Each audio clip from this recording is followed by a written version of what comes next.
Welcome to Your College Bound Kid, a podcast for parents, college counselors, students, and anyone who wants a weekly deep dive into the world of college admissions. My name is Linda, and I'm originally from Michigan, now living in the St. Louis metro area. I'm a college coach with School Match for You and have a daughter at University of Chicago. I'm Lisa, and I'm a clinical psychologist and college counselor. I have a daughter in college, a daughter in high school, and a son in middle school. After 30 years in Chicago, we recently moved to North Carolina. My name is Mark. I'm a college coach in Atlanta and the parent of two daughters. Karis, a graduate of Davidson College, and she is the founder of the Spanish tutoring company, SpanishHelpToday.com. And Joy has a bachelor's degree from the University of Georgia and a master's degree from North Carolina State University. She works in private practice in Raleigh as a mental health therapist. And I'm so blessed to be able to work alongside both my beautiful daughters at School Match for You, a college counseling firm that I founded in 2010. Good morning, friends. I am in an absolutely fantastic mood today.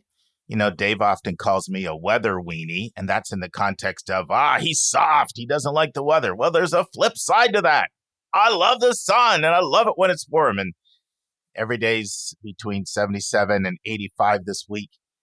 You got to come to Georgia this time of year. It's just resplendent. Look at the Masters if you want to see what the weather's like here with the azaleas and the dogwoods. And so I'm in a great mood, and we're going to do something a little different today. So if you're following college admissions news, you know a lot of stories broke this week.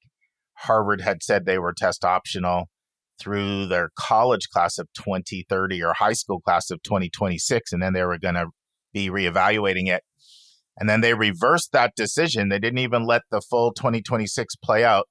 And they are going back to requiring mandatory scores for the class of 2025. Caltech, they were test-free, score-free. And when I visited there, they said they were able to make predictions without test scores just as well as they could with test scores. They reversed their decision. So a lot of news in the college testing admissions world. And we'll get into having some discussions on that in some future podcasts. But for today, I'm going to run an entire interview, 1 hour and 3 minutes, with Dr. Jed Applerouth, the founder of Applerouth Testing and Tutoring Company right here in Atlanta. I've gotten to know Jed. In fact, we served together on an educational advisory board together. And he was one of our very first interviews on the podcast. I went back and looked just before I came on here, August of 2018. So almost 6 years ago. And he's a real scholar when it comes to the test. So we're going to be talking about everything you need to know about the SAT and the ACT. And we've only done this one time where we ran an entire interview over an hour, no speak pipe, no stuck preamble, no grinding my gears, no going off, just a full interview. Lisa interviewed a couple psychologists, Liz and Sarah, on episode 344 on student mental health. They have a College is Fine podcast. We did that once before, so this is only the second time. So without any further ado, let's transition to my 1 hour and 3 minute interview. Everything about the SAT and the ACT that you need to know. And there's some great tips and pointers in here for students that haven't taken the test yet. Listen and enjoy. And now this week's interview with a special guest.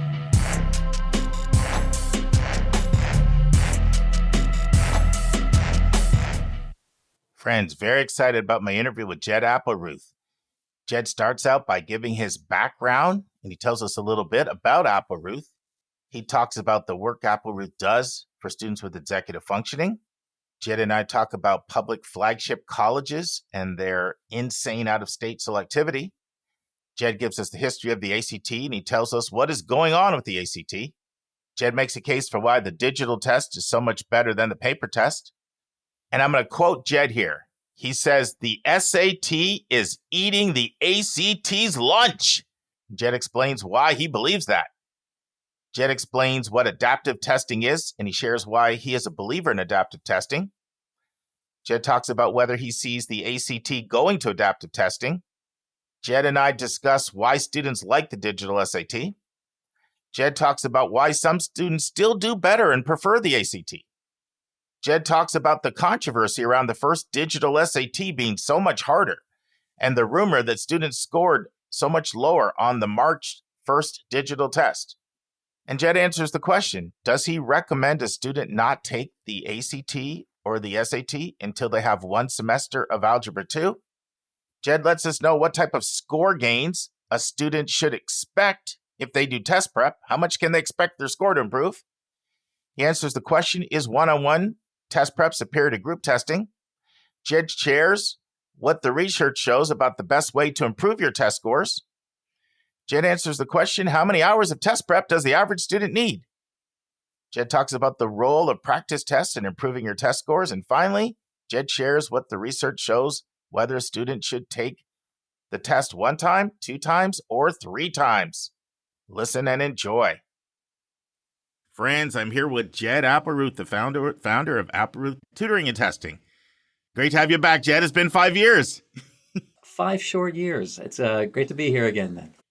Yeah. Awesome. So Jed is more than just a tutoring and test guy. He's a scholar in the field. He likes to really study trends, issues.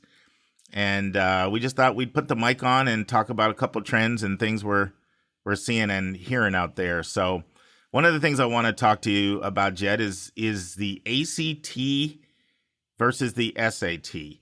Why don't you start by the old battle? Well, I should probably ask you to, someone may not have heard that 5-year interview. What do you want to say about yourself for listeners who don't know who you are? Oh, like my identity, where I come from. Yeah, I want you to say a little bit of that. Yeah, sure. My world in this space started in 2001. I left, a gig at McKinsey for a couple of years. I spent about half a year just selling my art in galleries. And then I decided it was time for something else. And I hung a shingle. I began being a tutor for the SAT and helping kids with their high school grades. And that started. And then a couple of years later, I was so full, I began to hire tutors.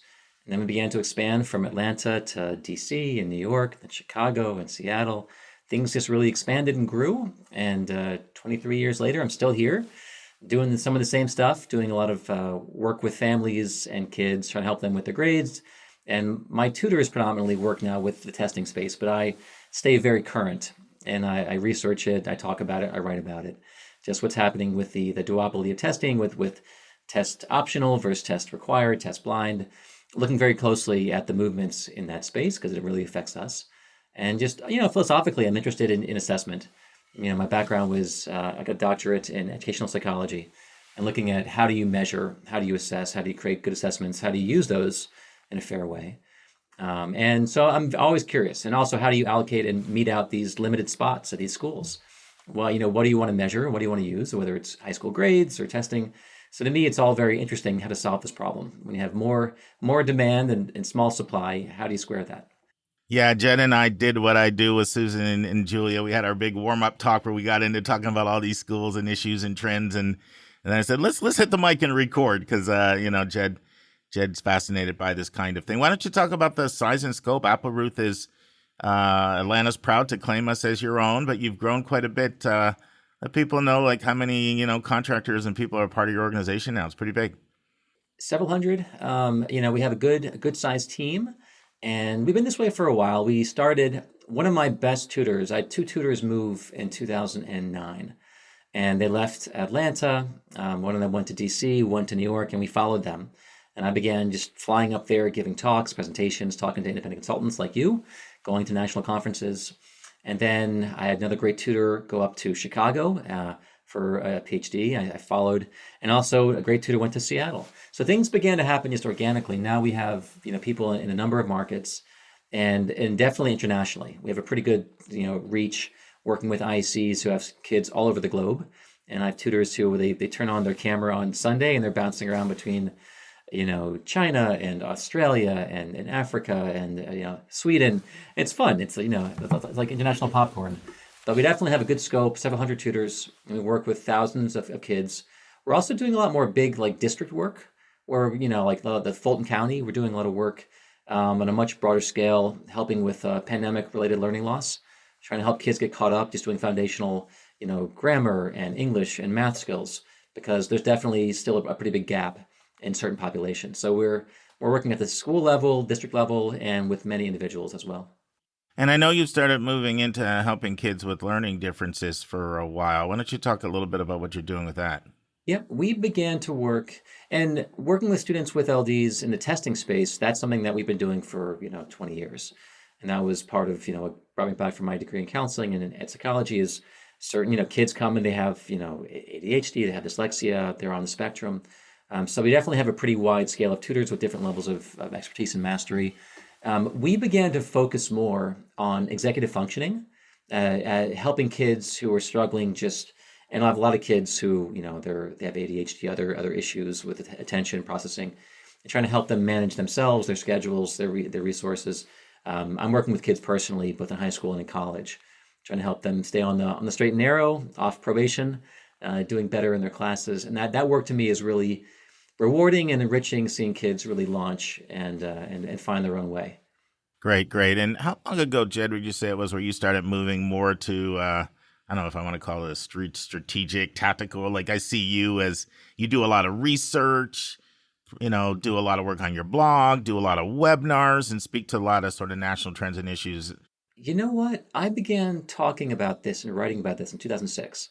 In terms of when I began to really have a blog and a website. For a few years, I operated just with no website, but we began to develop it, and people were interested. And I began writing about accommodations and getting accommodations when they got rid of the asterisks on for kids who had a accommodation.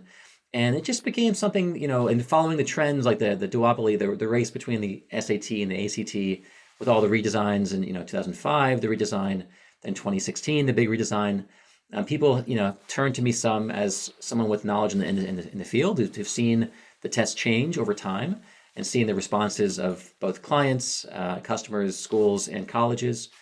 But definitely, that was probably my height of being wonky was between 2014 and 2016. That's when I was getting phone calls from New York Times or the Chicago Tribune or Washington Post. Since then, testing has shifted. There's been, testing was at its peak a little bit earlier. Then we had this huge test optional push, though there's definitely still interest. And in the past, month or so, some of the recent returns, of the big, Dartmouth and Yale and Brown and UT Austin. Friends, obviously, Jed and I recorded this before Harvard and Caltech reversed their position on testing and will now be test mandatory for the class of 2025 onward, or Jed would have also mentioned those schools here. It seems like we're not done with the discussion about testing, and it seems like the research is pointing very clearly that there's some value in this. And by getting rid of it, you do lose something, that can help you build a better class. So I think testing is just going to be part of the conversation. It has been since 1926 with the first SAT and 1959 for the first ACT. It's part of the background of how do you allocate these scarce spots? How do you choose kids who will do well at your school? And we're learning testing has something to contribute, above and beyond GPA and rigor. You'll be interested in this because I'm literally just getting back one day. It's from SACAC, but there's a lot of buzz around UNC. And the latest I've heard, although they said they're subject to change, is they're going to require anyone from a 2.5 to a 2.8 to submit. Which is silly. And they say they're going to let the latest is they think they're going to, for the first time, let each individual North Carolina school decide from 2.8 above whether they go test optional or maintain. But what's silly is they're announcing it in April. Like, talk about not having a clue about the junior year calendar and being out of touch. I talked to a senior level person who says, not that they don't have a clue, they don't care. And so I don't know, I don't want to judge their motives, but pretty late for a junior to be finding out whether or not they have to submit scores or not. They're going to test. To me, what was silly is just the fact that it's 3% of students who are in that range. The high school GPA 2.5 to 2.8 is 3 out of 100 kids, which is nothing. But giving, the waivers are going to expire. They're not going to extend the waiver, and they're going to give schools the choice. And most likely what we expect to see, the flagships, UNC, maybe NC State, are going to go back. That, like in Georgia, because there was some concern that our lower level schools, we're going to lose. Why don't you tell people what Georgia, and people may or may not know, some people do, some don't, sort of what Georgia does on that. Why don't you share that, Jed? So in 2021, the Georgia system, all the 20 colleges here in Georgia that are public went required for testing. But then they realized, there were a bunch of the lower level schools that became problematic. And they were concerned that if we require testing, we're going to lose to other schools that'll cross over to a different state, for schools who are less selective, the Valdostas or Kennesaw states. So then they gave, except for Georgia College of State in Milledgeville, and Tech and UGA, then their back test required. And so for the, since, so now if you're going to Kennesaw State, optional, Valdosta, it's optional. But for the flagships, that's UGA and Tech, it's required. And that's really a big deal. And we've seen that, the Florida system, they're all required. Tennessee is back required. Auburn it's conditional if you have under a 3.6. But we're expecting that there are more southern schools who are going to go back.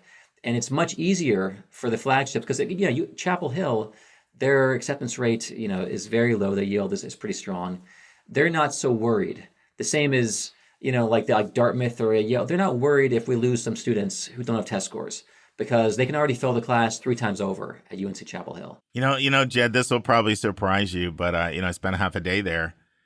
Take a guess what UNC's out-of-state admit rate and out-of-state wait list rate was for this year. What would you think? I'm going to be wrong, but looking at it's a land-grant school like UT Austin, and some of those public Ivies, the out-of-state rate is dramatically different than the in-state admission rate. Yeah. If in-state's closer to 50, whatever, out-of-state could be 12%.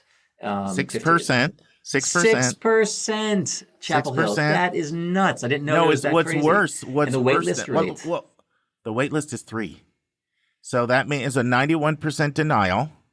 And think about it. Harvard doesn't have a 91% denial. Name a school that has a 91% denial rate. Stanford, Duke, MIT, Columbia, Caltech. None of them deny 91% of their applicants. And this came up because I'll see kids that are like 4.0, multivariable calculus, good kids. They have good teacher recs, decent ECs, not national or anything like that. 770, 770, just denied. They're just denied. You see it. And they actually told me that they'd like to bring that wait list down because they don't really need to. That's still 2,000 kids. So they had 68,000 apps this year. Over 52,000 were out of state. So 77% out of state, and they can only take 18% out of state, but 77% of the apps are out of state, and they can only take 18. That is nuts. Unless they amend their charter and bring in more. They're not doing that. They're not amending the charter. They exist to serve their state, and that's fine. They're paying the taxes, but people don't know it's 6%. People don't understand that. And like one of my good friends, his kid applied to the 34, all the rigor 4.0. But she got denied flat out. Double legacy at UT Austin, denied. UNC, denied. It got Georgia, got Bama, got some other, and she's at Georgia. Well, did you know Texas Austin is 8%? Texas Austin can only take 8%. 8%. They do 90 Texas, 2 international, 8 for the rest of the country. So you're fighting for that 8. So these people went to school. I went to school and we applied in 93. My friends too. So it's like it was so different. My sister went to UT Austin, and it was just so a different world 30 years ago than what it is today. It's changed. In terms of the acceptance rate and how selective these schools are. It's amazing. So let's transition to the ACT, which is the biggest thing I want to talk to you about. So a lot of people are asking, is the ACT going to go digital? Why don't you give us a little bit of a history of the ACT and even the SAT, ACT battles and wars as far as market share and where things are at and what you're hearing out of them? Because I know this is stuff you follow very, very closely. I'm going to move into your realm here. Yeah, my world with testing, and I was hanging on every word from the predecessor of Janet Godwin. Martin Roorda was brought in, a Dutch guy, and he was so focused on bringing the entire organization to digital adaptive testing. Every talk I attended, when I heard his webinars, I heard him at NACAC many, many times, talked to him personally. And he's like, we're going digital adaptive. He went on a buying spree, began buying up item response theory, experts, PhDs, small companies who developed problem software. He was talking about, before the pandemic, not only, adaptive testing, but actually automatically generating brand new items, like on demand, that students had never seen before to solve cheating entirely. So Roorda was pot committed to every test we're doing is going to be digital adaptive. You have to put in context, though. They had one blip. There was a test. It was back in the day. It was called the ACT. It was like the Explore and the Plan. And then that was a paper-based test. They had contracts in 16 states across the country. And they forced everyone, as a forced conversion to a digital test that's called the Aspire. Then they dropped from 16 contracts across the country down to only Alabama followed them. So they lost massive market share with this 8th grade, 10th grade test, the Explore and the Plan. And they learned a lesson. When you force people to digital and don't give them a paper option, you can, rattle this, your clients. And so I think they're loath to make that mistake. Was that part of the genesis? Because Illinois and Michigan that's like ACT territory, right? And then all of a sudden they had like SAT contracts for their state. Was that part of that? So here's the other play. There was a big thing where for quite a while, the ACT was more aligned with what was being taught in high schools. Okay, and that was by design. You have to go back to the origins, 1926, when Chauncey, Bingham, these guys were developing the test to try to pick out really sharp kids who maybe didn't have the best education on the planet. They didn't go to the academies or Exeter, Andover, but these are smart kids in the Midwest. They were going to be scholars at Harvard. But how do we find these really sharp kids? And let's make something akin to an IQ test. And so the ones who developed the early SAT had also worked on straight IQ tests. And they modified it. And then this early test was full of logic and full of vocabulary and full of analogies. And it was material you didn't have to see in high school, but it's testing your level of aptitude. That was the early construct. And this was, this held for decades. In 1959, one of the creators of the Iowa test of basic skills, E.F. Lindquist, he developed the ACT, which was totally aligned with the curriculum that was being taught in school. And that's why there was a science section. There was a, English grammar section. There was a reading, there was a math section, and it lined up with the Iowa test. It lined up with high school curriculum. So over the years, the College Board was doing their aptitude thing, and the ACT was doing the achievement thing. But what happened is, with the iterations of the test, in the big change in 94, then in 2005, then in 2016, the SAT began to align itself more towards achievement, and they began to go more towards the ACT, because what was happening, the ACT, which was by design aligned with the high school curriculum, they were securing more and more of these state contracts, because when George Bush came into power, testing got in vogue again, when there was No Child Left Behind, and they mandated a high school level test and a lower level test, and to check that box, many schools and districts and states said, wait a minute, why don't we just give every kid in our state an ACT that checks the box for our federal funding for the mandated federal test for kids in high school. It also gets kids ready. It gives them a score they can use in college admissions. And there was research that when every kid in your state takes an ACT, more kids actually apply to college. Because some kids who maybe didn't know they were college bound, I did pretty good. Maybe I will apply to my community college or local college, whatever it was. So the ACT was really gobbling up share all over the country. And the SAT took note. And the SAT, wow, we're actually losing. And if you remember, I wrote an article back in December, and it was showing that we had this peak moment when in 2016, it was almost 500,000 difference for ACT. Yeah, it was 2,009,000 kids. And the SAT was down to 1.6 million. So the ACT was dominant. They were really crushing it. And part of their sauce, it was the statewide contracts. And kids were taking it during the school day, being paid for by the state. And so the ACT was really doing phenomenally well. We thought they had the winning model.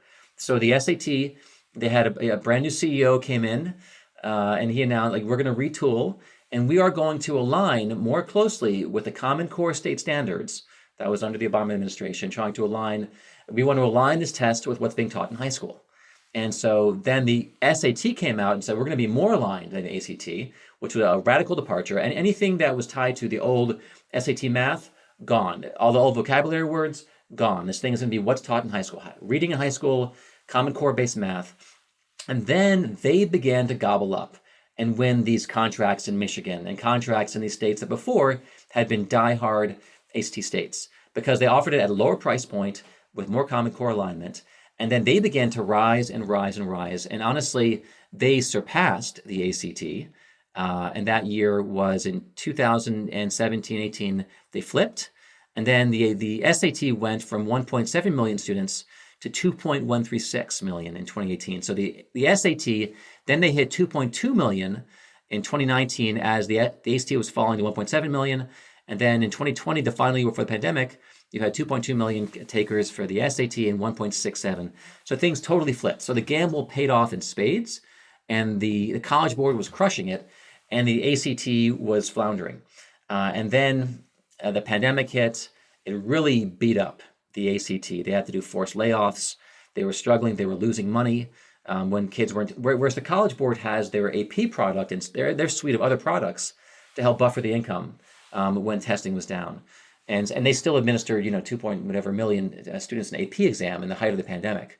So they weren't having this free fall of income the way the College Board was. So they fired Martin Rorta, and they brought in Janet Godwin, and then she is now the head. And she made a comment where we're always going to have a paper option for the ACT, whereas Rorta was on a path of everything's digital, everything's adaptive. And so in 2019, they forced everybody internationally to take a digital ACT because there was so much cheating, and there were all these scandals in 2017 and 18 where they had to wholesale cancel all the tests. When one paper test leaks out, they had to cancel all testing in South Korea, and they're all testing in Hong Kong, all testing in Egypt, and all of a sudden they're having these massive nationwide cancellations because one bad actor tears open the cellophane, takes that paper test, form 35H, scans it, puts it back in, uploads it, and then suddenly it's broken.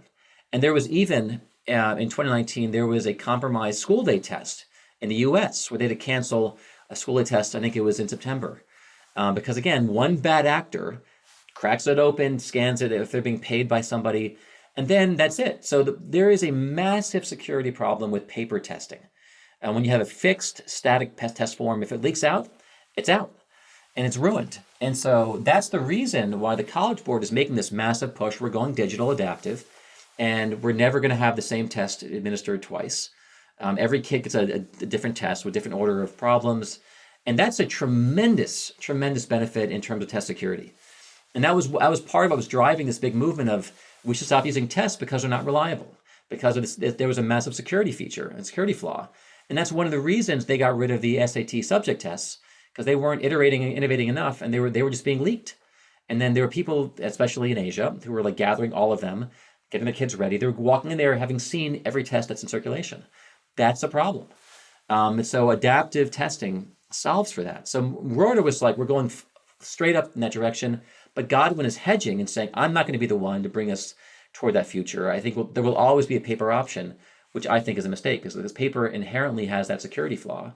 So ultimately the answer, the reason the GMAT is digital and adaptive, and the GRE and the DAT and the MCAT and the LSAT is for test security and reliability.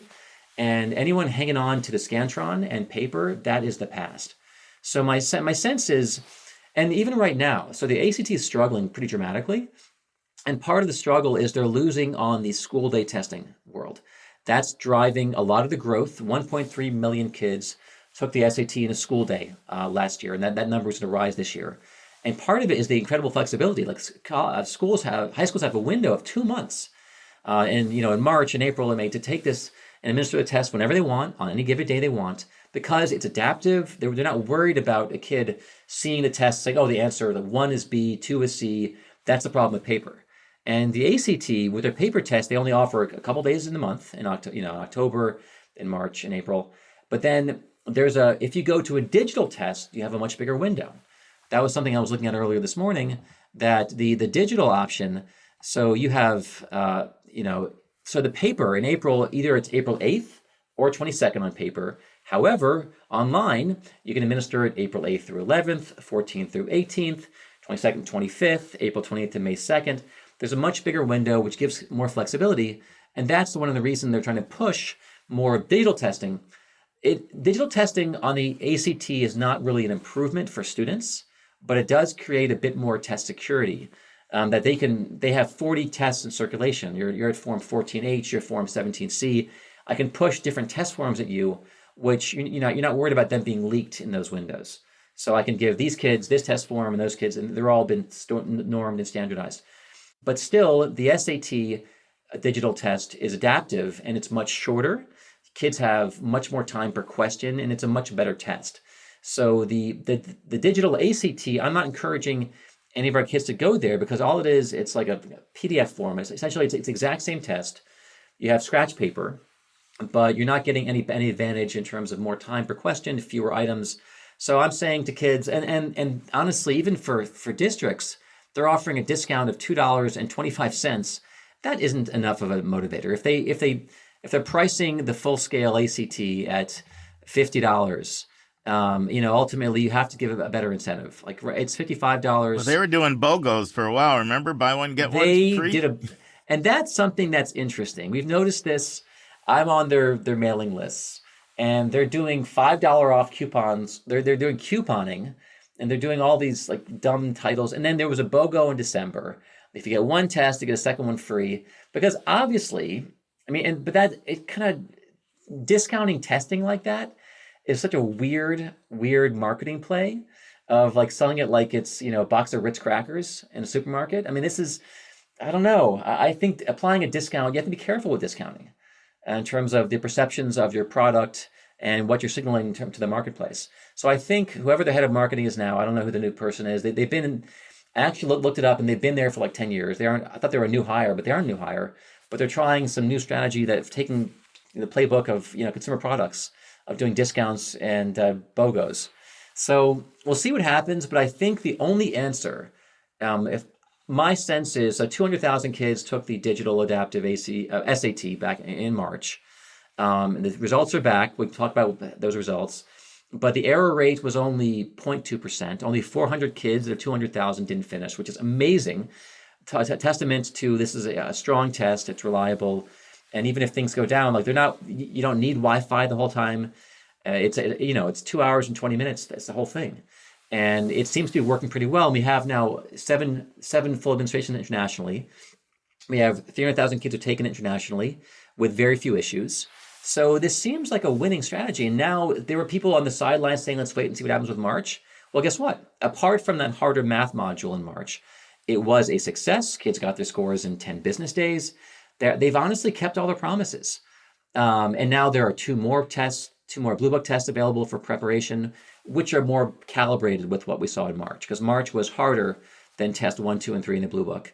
It was more aligned with test 4, but still there were kids who were, if they were looking at their performance on test 1, 2, and 3, then they were surprised because the modules were harder on this one. And there's a reason for that.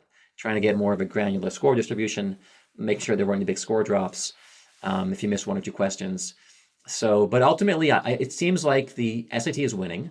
And also, here's the other piece. With the ACT, you have to use school-provided Chromebooks or laptops or towers.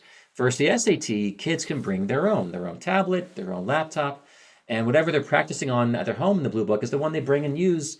And the majority of kids, have access to a tablet or a laptop, or Chromebook, or they can get one. They can actually request one directly through the College Board. They'll send it directly to the school. And so now it's like the door's wide open.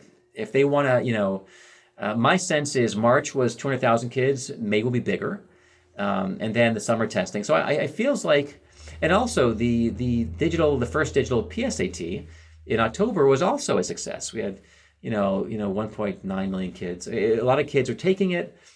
Actually, at least 1.5 million.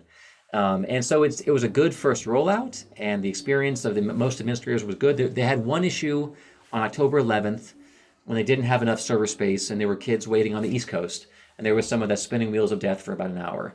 It was all resolved within an hour. Now, that's never happened again, and now they're going to make sure they have flexible server capacity when they have that mid-Wednesday October date, because that was a lot of volume in one day, and they didn't plan accordingly. But now they'll solve for that, so kids can get their code and sync up their tests when they start. But ultimately, it seems that the College Board is winning. They 1.9 million kids last year. Their school aid testing is doing very well. There's more of that coming. And now the ACT, they were ahead with adaptive testing and digital testing, and now they're behind. So it seems like they're playing catch up, and doing discounts and BOGOs is not the way. They're going to have to eventually offer an adaptive ACT, which gives kids more time, fewer test items. That's one thing too, like the number of items to get to your verbal score. The ACT needs 115 questions, whereas the SAT needs 54, which is like, wow, that's the beauty of adaptive testing. I get rid of, for the really, really strong testers, I lop off all the easy questions for module 2. And for the really, really, for the weaker kids, I lop off the hard items. So it's better calibrated to their level of ability. And you have fewer items and you can have more time per question. Right now, the ACT is so much speedier that the SAT, you have 60% more time per question on the SAT, which is like an accommodation. That being said, we did find out that in March, there were some kids and the higher level students didn't finish everything with the Module 2 math and even some of the Module 2 verbal. And so they're going to have to work on pacing because, it goes from relatively easy baseline to a harder, and you have to be able to plan for your timing to shift when you have more hard items. And that was really the challenge with the math 2. It was stacked with harder items than kids had been prepared for, except for maybe test 4 in the Blue Book. So I think most of our audience knows what adaptive testing is. We did a whole interview on that. But just in case someone's not following, why don't you explain adaptive testing? And then there's question by question adaptive versus more batch adaptive, which is different from GRE, GMAT versus SAT. You might want to explain that, the differences there and why the SAT went more for the batch adaptive versus the question by question adaptive. So the batch adaptive, that's the GMAT. And that was the GRE from 97 to 2011, where it's item response theory, where it's predicting performance. Every item you get, based on your performance, they're going to feed you the next item calibrated with your ability level. And so you start tweaking, then you're not going to get the easy items once they realize you're on a path towards the 750, 780, they start feeding you the hard stuff. They really get that granular differentiation. And that's where early items count more than later items. When the early items are really getting these big blocks where if you miss 5 in a row, they think, oh, you're probably going to be in the 400s versus I get 5 in a row right. They think, oh, I'm going to be closer to 700s. And they start giving you these finer, nuanced levels of granulation with the level of difficulty.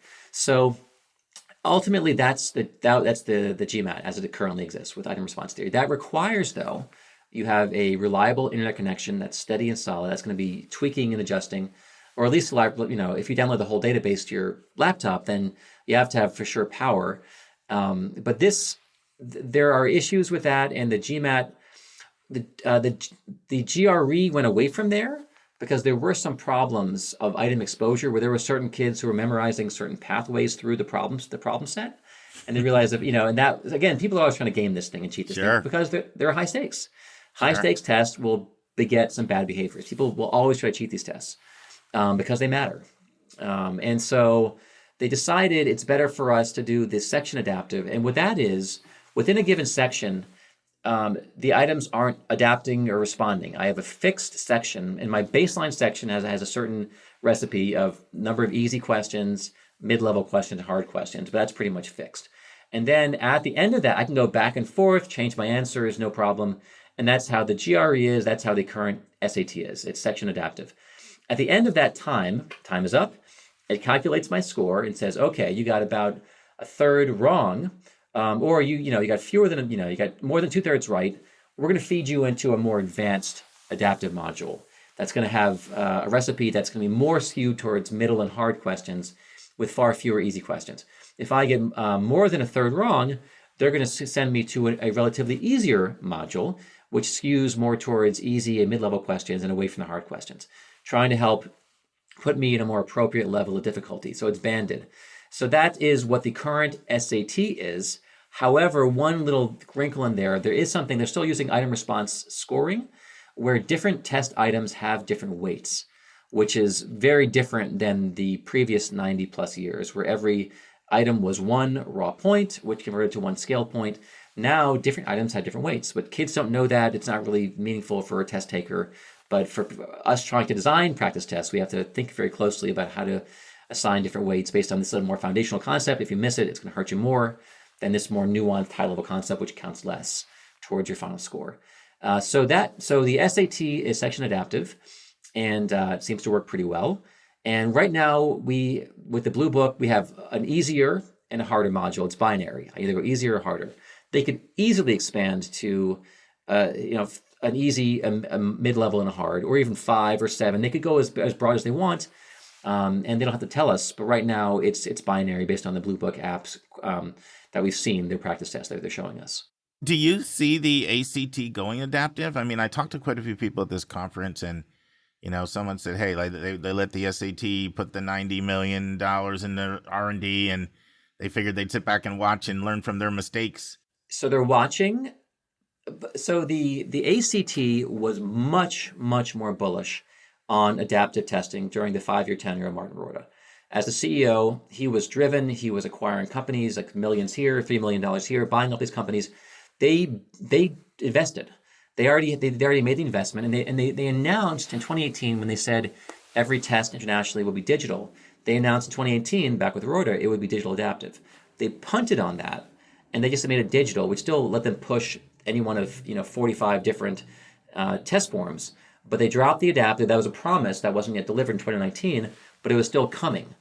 And then the pandemic hit. All hell broke loose. They were losing money. They were in the red. Janet came in and said, "We're going to stay the course. Kind of white knuckle it. Get through this thing. Let's do what's worked. Let's not make." And then they threw out the experiment of section-based testing, of sectional testing. If you want to go in there, and this was announced in 2021, it was coming in 2022, that if you only want to go in there and retake the science section, totally fine. Or only go in there and retake the math section, totally fine. Colleges themselves pushed back. Colleges weren't buying it, and so the ACT dropped that. And they went from being student-centered, experimental, innovative to conservative. It was the reactionary. Let's wait. Let's see. Let's let the SAT make mistakes. Because they also made a big mistake with the Aspire, and they lost all those Explore and Plan contracts and lost a lot of revenue, and that was part of their market share drop too. So in the grand scheme, they're being pushed from a more aggressive, innovative company to a more reactionary, and they're waiting and seeing. But meanwhile, the SAT is eating their lunch. So the ACT is back making money again. They did some layoffs, got rid of some real estate. They're making some changes, but ultimately they are making money. But the College Board is flourishing. Well, I feel like they're just kind of humming along. I think if they want to remain relevant, and honestly, students are going to vote with their feet. And as they see that this is a highly reliable, shorter test with more time per question, and students seem to really prefer the SAT now for a lot of reasons. I would agree with you, Jed. And in talking with, I felt like I've talked to quite a few students now that have taken the test. It's student friendly. Yeah, they like that it's shorter. They like that it's shorter. These kids are used to being on computers, so there's just no issue at all with the digital. Exactly. And Desmos is cool. They also get their scores back sooner, which is appealing. And that's coming even faster. It was 10 business days. They're going to bring it down to 3 business days. Wow. And also having the embedded Desmos calculator is pretty nifty. It's actually a powerhouse calculator, stronger than your TI for doing graphing. And that's just baked in. You can open and close it at will. There are a lot of reasons. Like, they've really worked on the testing experience, the user experience, the graphic interface. I think that they did a great job. So to me, the ACT, they're sticking to their guns, but they've got to get back to being more innovative. If they're not doing sectional testing, they have to do something. And however, all that being said, we still have quite a few students, who do better on or prefer the ACT because it is a lower reading level. The SAT reading is pretty darn tough, especially in March, and some of the science reading is very challenging. It's at an 11th grade plus reading level, whereas the ACT is a 9th grade reading level. Some students, are more STEM focused, but prefer that 40 item science section. There's more science versus they have about 5 science questions on the SAT. So they are testing different things, but the timing is definitely much more challenging on the ACT. That's tough for some kids. But although if you have an accommodation and get time and a half for double time, that's gold on the ACT. But I feel like the right answer for them is develop a test that's adaptive, that gives kids more time, is less about processing speed, how fast you move, which really is not that useful. It's an old construct. It hasn't really changed in decades on the ACT.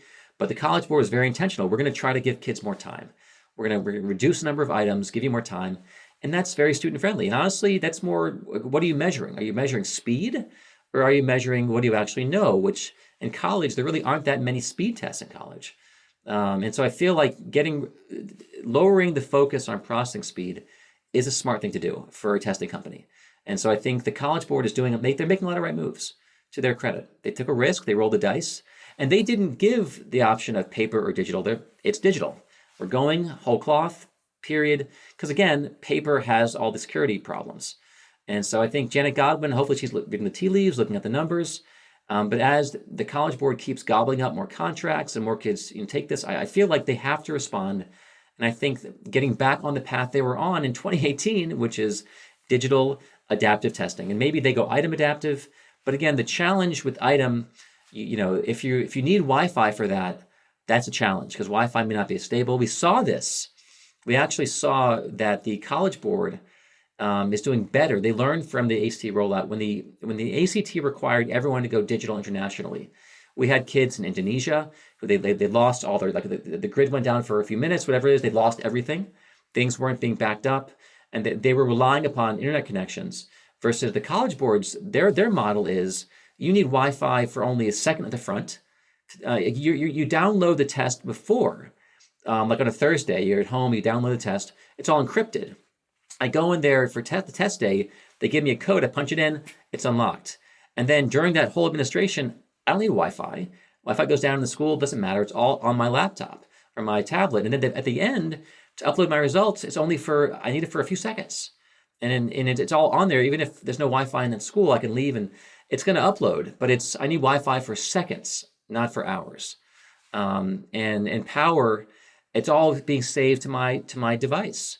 And so honestly, the design of the College Board is superior to what they, for the ACT, and also relying upon the infrastructure and technology of the high schools, which was a problem internationally they began to offer more options we'll do a morning session Saturday and afternoon, a morning Sunday, because the school might only have 50 computers. But letting the kids bring their devices, that is just so smart. And having it need Wi-Fi for only a few seconds in the front and the back, so smart. They thought this through. And they learned from the pandemic. They learned from administering the AP. They really, I don't know. Honestly, props to the College Board. So that's great. I do, and I think that was a very, very thorough overview of where the ACT and SAT are at. That's exactly what I was hoping you would come on and provide for our listeners. I do want to talk about this, what's perceived as a debacle, this first test that many students took, the first digital SAT that they said was way harder than any practices. One, is it true that it's harder? And then the myth out there is that everybody's getting lower scores as well. Nope. Can you debunk that? I know I talked to a number of people also at the conference. They said there's absolutely no way, and the renorming. But talk about that, because that's a myth out there that, oh my goodness, I saw what I got on my practice test. This test was a killer, and then scores came out, and I dropped 100 points, especially for the kids that were in the 1500s. The higher achievers were the ones that were complaining. So talk to us about all of that stuff for anybody. Some people assume someone knows none of what we're talking about, and just walk our listeners through this. If you read the Reddit forum, which I did, and you may have seen, you would think the sky is falling. Because the people who go on Reddit, there were 200,000 test takers who took this test. And Reddit, there were several hundred comments, and some of them are, oh my God, it was so hard. It was crazy. I wasn't ready. We have a different set of people. We work, Applerouth, we have our students. We also, partner with Summit and ESM in California. Collectively, we have some 500 kids who took March, okay? We have a pretty good sample of students, if not even more. We have some students, our international kids. So we have results back from hundreds of students at this point. And essentially, this test was decently calibrated with the PSAT in October, and also with previous paper tests back in December. We're looking at those correlations. We're also looking at the correlation between the different tests in the Blue Book. Blue Book test 1, 2, and 3 are too easy, okay? If you were relying upon Blue Book test 1, 2, and 3 to tell you how am I going to do, there were too few hard items in those tests, and they rewarded performance where you had a higher scale score.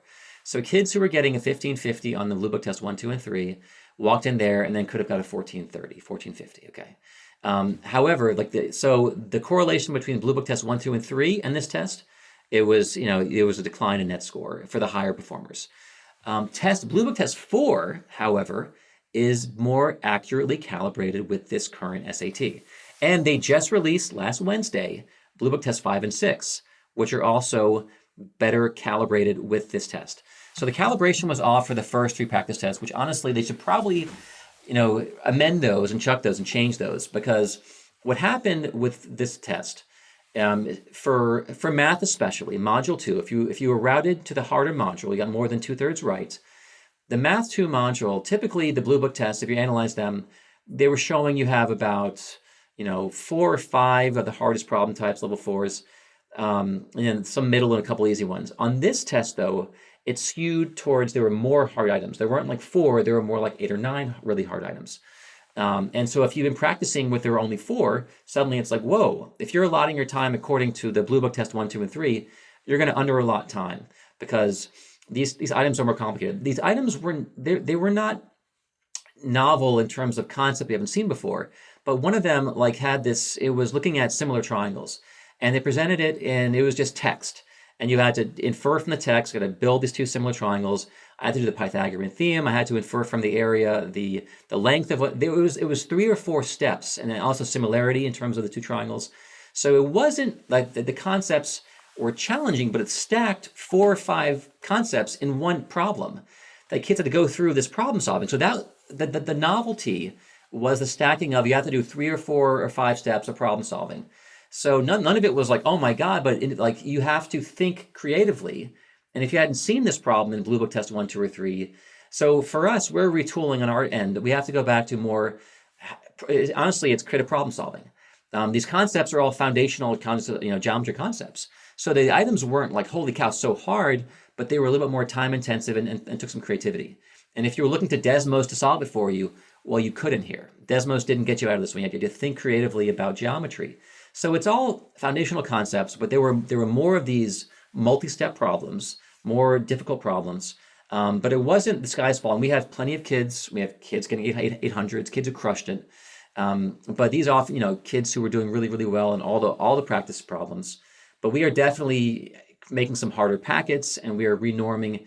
Applerouth has made 3 practice tests. We're actually going to be tweaking the level of difficulty for the Math 2 modules to fall more in line with Blue Book tests 4, 5, and 6. So the sky wasn't falling. It wasn't a catastrophe. And we have plenty of kids who did very, very well.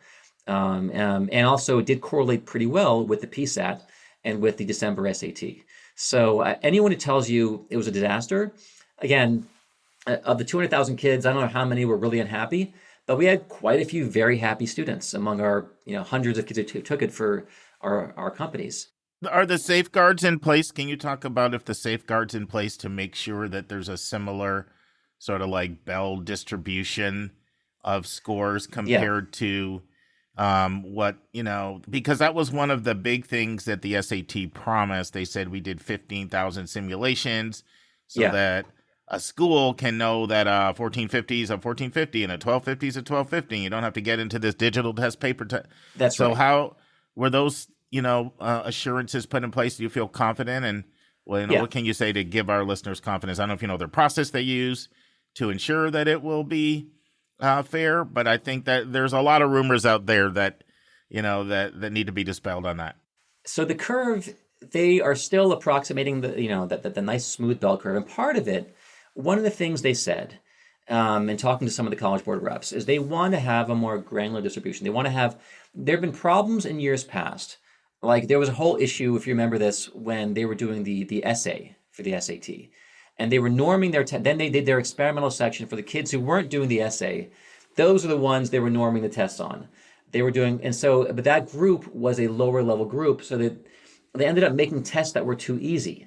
And then they had to have a more punishing curve. So if you miss one item, you could drop from a 7 to a 750, and miss 2, 720. So the curve was very you had these big steps.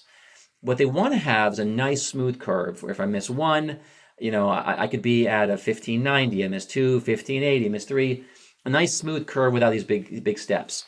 And the way they do that, for one, it's item response scoring, where the scoring now is algorithmic, where they can actually assign the weighting post hoc, where they administer the test, and then they get all 200,000 responses, and they see, okay, this one should be weighted this, based on performance of this cohort. This one should be, and so they can do it after the fact, and then assign different weights for different items.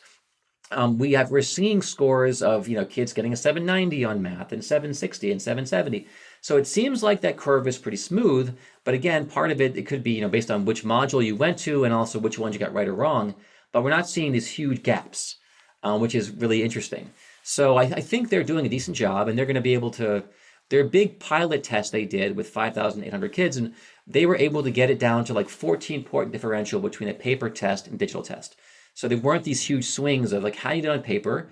They were able to, equate it. So you did very, very similarly on digital. And my sense is that's going to hold. So the kids who were unhappy, and one of my good friends, his daughter got a 1490 on her practice test in the blue book, and then got in the mid 13s, and she was unhappy with that. And she's like, it's so much harder. So for those kids, we're shifting, and we're saying you have to put a big, asterisk next to blue book 1, 2, and 3, because they're honestly now too easy given what we've seen. And they were easier than the PSAT. They're just too easy. And so, but now you have tests 4, 5, and 6. So maybe you look more to those to help you calibrate how am I likely to do on an actual test. We also, we had school day tests administered in the last month, and those seem to be normed, more similarly. So it really was just that first March test was harder on the module 2, especially for math, but also a bit for verbal. So we're going to be tweaking some of our levels of difficulty for our passages and helping kids get ready. But the fact that they just gave us 2 harder tests last week is lovely. So they're already working on it, and then they promised 8 tests, so there are 2 more coming. I'm imagining they're going to be more in line with the level that we saw in March. So I think the sky is not falling, and I don't think this test is going to scare anybody away. Our average increase was still over 100 points on the March test for all our, so it really was not that different. And so honestly, the sky is not falling. It's just, if you read Reddit, which, it's like, holy cow, but again, who goes on Reddit? And you have 200 or so comments from 20,000, is 1% of kids are commenting on Reddit. But often those are the kids who are really unhappy, or the kids who are happy often they don't post. Sure. And so it gives you a skewed perception. So just so I'm clear, are you saying, Jed, then that the same percentage of kids that got like a 1550 or a 1500 on this first test is similar to other SATs because they had the ability to adjust it afterward? Or are you saying it's just sort of like, suck it up, buttercup, go study Blue Book 4, 5, and 6 and get it right next time? My sense is if you were to analyze that score distribution in December and then March, they'd be very similar. And that's by design. So I feel like, we're not, there's been some reporting, math was harder. But also, again, I'm looking at our students, who I'm seeing the scores of our kids, and it's not so aberrant or so extraordinary. Over the years, we definitely have seen harder tests every year. I can go back and look at the blogs I've written for the past 20 years, and there was a really hard math test in May, and there was a really hard verbal test in October. That's normal. And the difficulty levels swing. But this is the first year people were calibrating on these practice tests, and that's one of the reasons why there's a little bit more upset. But honestly, the curve, I don't believe, is any different. And I think hopefully we didn't scare a bunch of people away toward the ACT. And honestly, calling it a debacle, based on our research and our evidence, it wasn't a debacle. Right. But there was some surprises for some kids for sure. And I was communicating what I'm hearing from people, the perception. Yeah. But then again, you retool, get back in there again, roll your sleeves up, and take it in May. And now you have to plan accordingly. And our kids are smart; they're going to adjust. Is there anything that you recommend students do different to prepare for a digital versus what you've recommended in the past for a paper test? And what would that be? You have to so there were kids for years, even our method changed. We had to write our whole new book in terms of with the reading comprehension where you're underlining and circling and all that. Now you have a piece of paper, you have scratch paper, but the annotation tools on the digital thing, they're, not as strong, not as easy. But they're also, you're doing these little short paragraphs versus, 700-word passages. Now they're the 80-word passages. So you don't really need outlining and underlining and highlighting the same way because there's much less of a burden on working memory. When you're going to a digital test, you have to, for one, be mindful that you're going from a relatively easier module to a harder module, which is different than paper. So I have to plan accordingly, manage my time differently. Additionally, you have to learn how to use Desmos, which is a extremely powerful calculator, but half the kids in the country use it in school for physics or their internal math. It's a great tool. It's one of the best in class digital calculators. And so, but students who haven't used it have to practice on it because it's a great tool. It's very powerful. That's different. And also just getting comfortable. Again, using scratch paper versus writing on the test itself. Getting comfortable with some of the tools, learning how to use it, how to navigate it. It's pretty easy. It's pretty intuitive user interface.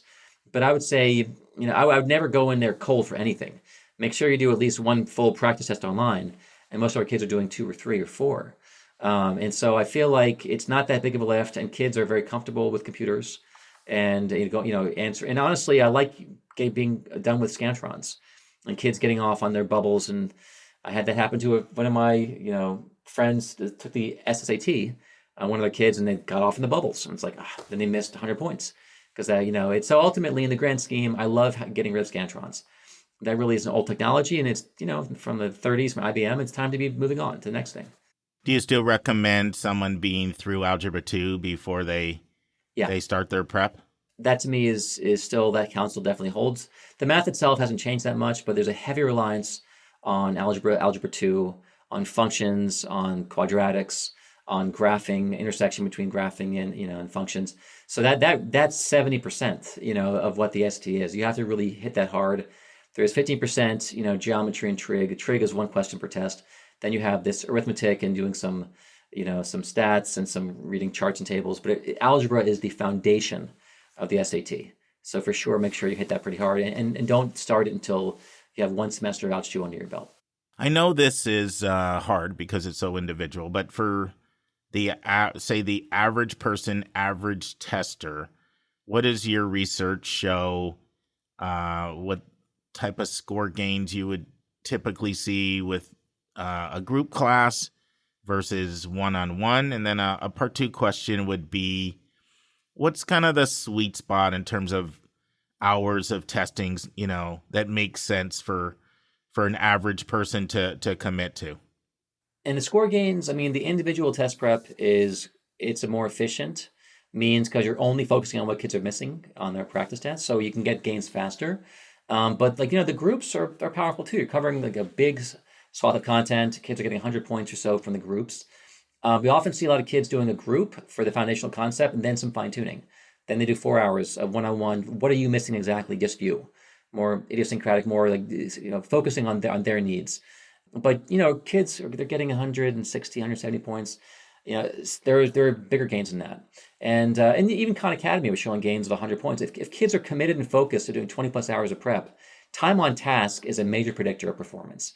And the kids who put in more time, and also using an orientation where you're really focusing on what you're missing. And that's a mastery orientation. I missed this. Let me keep working until I get this concept and go forward. So what you miss becomes the goal of test prep. That's how you keep getting better and improving.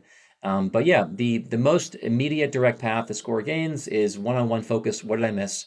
There is a cost differential, of course, because you have Sure. one instructor for one kid. But I think a lot of kids do get a real pop from doing the groups and then adding on. And I heard you say 20 hours, so is around 20 kind of a good minimum benchmark for the average person that somebody should be thinking? Someone who's all new to this test prep thing and they think they want to do it? We're looking at our global averages for our company. It's like we're seeing 14, 16 hours is like the average. Some kids need 6 hours of prep. And that's it. We try not, there are companies out there who sell 70 hours of prep. That to me is insane. You have to do practice tests, but there's definitely overkill, and I don't want to squeeze out other activities. And there's more to life than testing, obviously. This is important and meaningful, but you don't need, 50 hours of test prep. In my experience, like a 20-hour group is a pretty standard group to cover the core content. If I'm using one-on-one, I don't need to cover the full expanse because you may be masterful with the grammar, but you need more help with quadratics. And I can kind of narrow and tailor it to you. But yeah, 20 hours of prep is, in most cases, quite adequate. Sometimes kids have different needs. If they have dyslexia or they have to move more slowly with processing speed, they have auditory issues. So we can add 20, 30 hours based on if there's learning differences. But typically, and again, you get a big bang for the buck in some of the early hours, getting some of the foundational concepts, and then you're fine tuning. And so if a kid is going for, the whole thing is how much of a score gain do you need can help us determine how much prep you need. And as we're calibrating with our practice tests, where are we? Are we on track? And then we can, look at the dose of tutoring. Do we need more or less? But typically we used to, sell a 20-hour package. That was standard for a lot of our students. But some kids just needed 10. They have a 1350. They're going for a 1450, whatever it is for the school. And we can get there hopefully, in 10 hours, 12 hours, with them doing their homework and then doing their practice. Because practice tests are really important. That was part of my doctoral research for my grad school work. You have to do practice tests, and time on task is a very strong predictor of performance on the actual assessment. And so doing the work with a tutor is great, but then reinforcing it at home and doing the practice is also very important too. Doing your homework. Last question: what does your research show on 1 test versus 2 tests versus 3 tests? Yeah, we show a gain through the 3rd test. There are kids who are one and done, but they are the minority. Because again, most colleges now, they're going to be super scoring across tests. And the variation, if I guess right or wrong on 4 problems, just random variation, it could be a difference of 20, 30 points. And so that can swing on the verbal, on 1 test, on math. So taking it 2 or 3 times in our experience is ideal. And we see a pretty nice gain from test 1 to test 2, official tests. And on the ACT, kids will be picking up gains on 2 or 3 sections. On the SAT, it's often on both sections. But then you're often fine-tuning from test 2 to test 3, where it's a more marginal gain, more granular gain.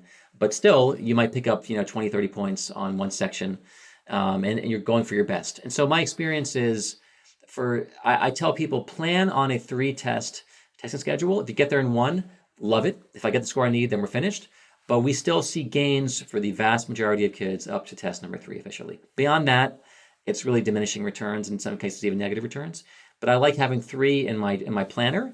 If I get there in 1, love it. 2, great. But 3, typically we see our best average gain over 30,000 kids. So I like having 3 possible test dates. Jed, this has been awesome.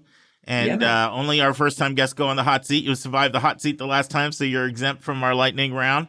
But tell our listeners how they could go on the Applerouth and what you recommend, whether it's sign up for a webinar or, direct people who like what they hear and they think they'd like to talk to you about exploring your services. So if you want to learn more, just go on applerouth.com, applerouth.com. And we have a great blog. I'm actually going to be writing today. I'm writing about that March SAT and about the scoring, with feedback from, and I'm also writing about some of the other tests required, what you gain, what you lose, looking at Yale, other schools, thinking about UNC. We write about what's happening in that world. We analyze the tests, and I give webinars pretty regularly. I gave a webinar on Tuesday night with Matt Kiesner, one of our content creators, talking about the ACT compared to the SAT. And it was a full hour with a lot of resources. So if you want more of this, more content, go on applerouth.com, join our website. And if you want to talk about testing or need help, that's what we do all day long. And we're happy to help y'all.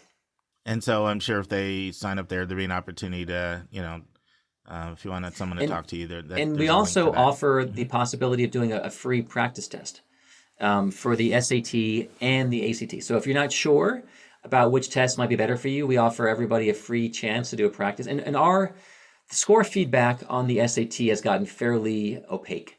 There's a lot less transparency because, again, there's differential item weighting, and also there's different modules. They don't even tell you which module you went to. They don't tell you which ones you got right or wrong. They don't tell you how many you missed. They don't tell you the weighting of any of your items. Versus Applerouth tests, we give you a lot, for our mock tests, we give you much richer feedback. That's more useful. So I think there is a benefit beyond the College Board stuff. So I think our practice tests are pretty helpful. And that's one way to enter our system and learn more and be part of our knowledge base and so forth. And I will attest, it is a really good blog. I was actually reading some articles earlier today, and I'm like, I need to be snagging some of these articles for our In the News discussion. So keep you've got depth over there, and I like depth and substance. So keep doing what you're doing, Jed. Thanks for coming on. It's great to see you again. Great to be here. Friends, on Thursday's episode, Vince and I start a 2-part discussion on the UCs, where Vince walks us through the 9 different undergraduate colleges in the University of California. How are they different? What is the admissions picture like for them? I think you're really going to enjoy it over the next 2 weeks. And then Julia and I have a speak pipe question And we've recorded several. I'll decide a little closer which one we're going to play. See if we can time it with what's going on in the world. But it'll definitely be Julia and me for the speak pipe question. And then we'll pick up 2 interviews that started last week. So Lisa interviewed Jeremy Lowe from American University on direct admission. Now he's back to do a spotlight on American University for the next 2 weeks. And I also interviewed Chris Cage, another VP of admissions at Belmont University, and he'll be doing a spotlight on Belmont University for the next 2 weeks on Thursday's episode. And friends, I close you with a quote, one of my faves. Hard work beats talent when talent refuses to work hard. See you on Thursday, friends. And that's our show. A big thank you to you, our listeners, for tuning in this week. If you find this podcast helpful, please follow us and you'll get every single episode as soon as it is released. If you're interested, there are a few ways you can really support our podcast. You can click the share button and send it to your friends and acquaintances. You can help us pay our staff and our expenses by donating on our website. You can write a review for us on Apple or Spotify.